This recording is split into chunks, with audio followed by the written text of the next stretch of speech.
Évangile de Jean, chapitre 5. Après cela, il y eut une fête des Juifs, et Jésus monta à Jérusalem.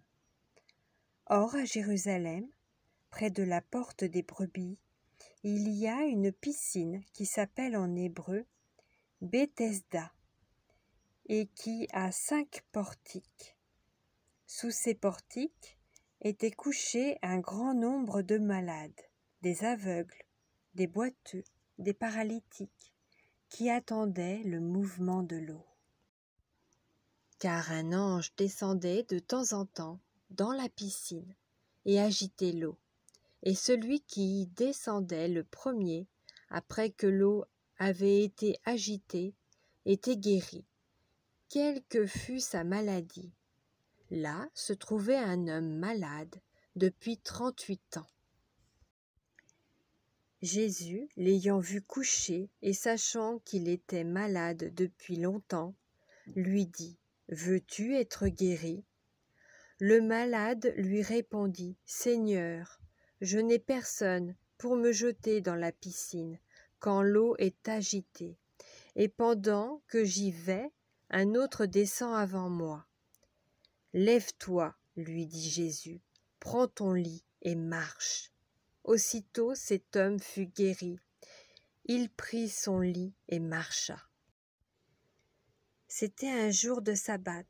Les Juifs dirent donc à celui qui avait été guéri : « C'est le sabbat, il ne t'est pas permis d'emporter ton lit. » Il leur répondit : « Celui qui m'a guéri m'a dit : prends ton lit et marche. » Ils lui demandèrent : « Qui est l'homme qui t'a dit : prends ton lit et marche ?» Mais celui qui avait été guéri ne savait pas qui c'était, car Jésus avait disparu de la foule qui était en ce lieu. Depuis, Jésus le trouva dans le temple et lui dit : « Voici, tu as été guéri, ne pêche plus, de peur qu'il ne t'arrive quelque chose de pire. » Cet homme s'en alla et annonça aux Juifs que c'était Jésus qui l'avait guéri. C'est pourquoi les Juifs poursuivaient Jésus, parce qu'il faisait ces choses le jour du sabbat.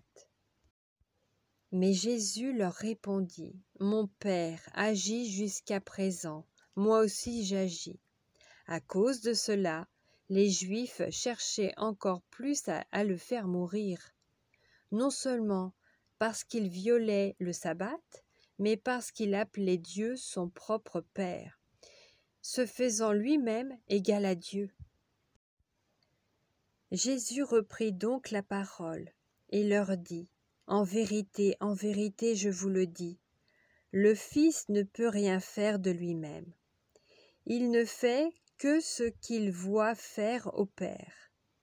Et tout ce que le Père fait, le Fils aussi le fait pareillement.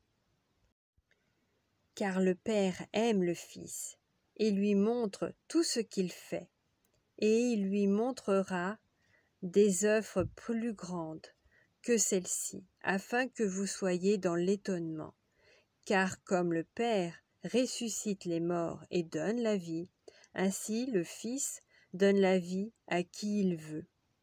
Le Père ne juge personne, mais il a remis tout jugement au Fils, afin que tous honorent le Fils comme ils honorent le Père. Celui qui n'honore pas le Fils n'honore pas le Père qui l'a envoyé. En vérité, je vous le dis. Celui qui écoute ma parole et qui croit à celui qui m'a envoyé a la vie éternelle et ne vient point en jugement, mais il est passé de la mort à la vie. En vérité, je vous le dis, l'heure vient, et elle est déjà venue, où les morts entendront la voix du Fils de Dieu, et ceux qui l'auront entendu vivront.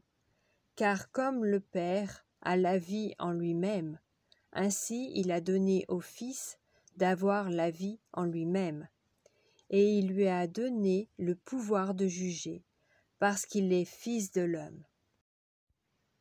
Ne vous étonnez pas de cela, car l'heure vient où tous ceux qui sont dans les sépulcres entendront sa voix et en sortiront. Ceux qui auront fait le bien ressusciteront pour la vie, mais ceux qui auront fait le mal ressusciteront pour le jugement. Je ne puis rien faire de moi-même. Selon que j'entends, je juge, et mon jugement est juste, parce que je ne cherche pas ma volonté, mais la volonté de celui qui m'a envoyé. Si c'est moi qui rends témoignage de moi-même, mon témoignage n'est pas vrai. Il y en a un autre qui rend témoignage de moi, et je sais que le témoignage qu'il rend de moi est vrai. Vous avez envoyé vers Jean, et il a rendu témoignage à la vérité. Pour moi, ce n'est pas d'un homme que je reçois le témoignage, mais je dis ceci afin que vous soyez sauvés. Jean était la lampe qui brûle et qui luit, et vous avez voulu vous réjouir une heure à sa lumière. Moi, j'ai un témoignage plus grand que celui de Jean, car les œuvres que le Père m'a donné d'accomplir, ces œuvres mêmes que je fais, témoignent de moi que c'est le Père qui m'a envoyé. Et le Père qui m'a envoyé a rendu lui-même témoignage de moi. Vous n'avez jamais entendu sa voix, vous n'avez point vu sa face.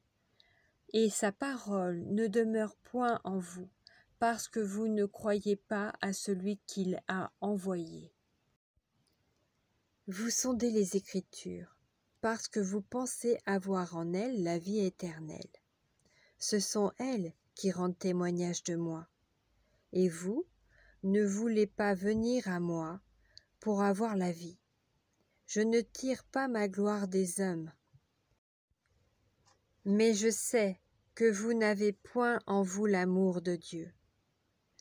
Je suis venu au nom de mon Père, et vous ne me recevez pas. Si un autre vient en son propre nom, vous le recevez. Comment pouvez-vous croire, vous qui tirez votre gloire les uns des autres, et qui ne cherchez point la gloire qui vient de Dieu seul?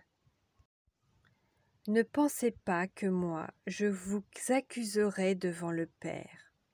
Celui qui vous accuse, c'est Moïse, en qui vous avez mis votre espérance. Car si vous croyez Moïse, vous me croiriez aussi, parce qu'il a écrit de moi. Mais si vous ne croyez pas à ses écrits, comment croirez-vous à mes paroles ?